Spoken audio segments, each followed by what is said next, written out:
Hey everyone, today I'm going to show you how to get rid of double spacing in Evernote. Without any further ado, let's get started. First, open the Evernote app and log into your account. Once you're in, direct your attention to the left sidebar where you'll see various options. Click on Notes to access all your saved content. This will display your collection of notes in the left panel. From the left panel, browse through and click on the note where you're experiencing the double spacing issue. This will open the note in the main editing area where you can make your adjustments. Now, here's something important you need to understand about Evernote's 2026 interface.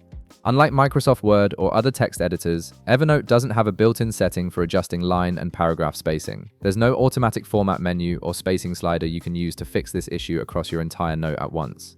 This means you'll need to handle the spacing manually, which might seem tedious but is actually quite straightforward once you get the hang of it. So let's tackle this annoying double spacing problem. Look at your note and identify the lines that have too much space between them.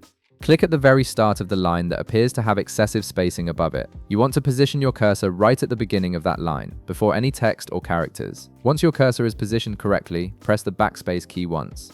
This action will join the current line with the previous line above it, effectively removing that extra space. You'll immediately see the gap disappear as the lines merge together. Now, if you have multiple instances of double spacing throughout your note, you'll need to repeat this process.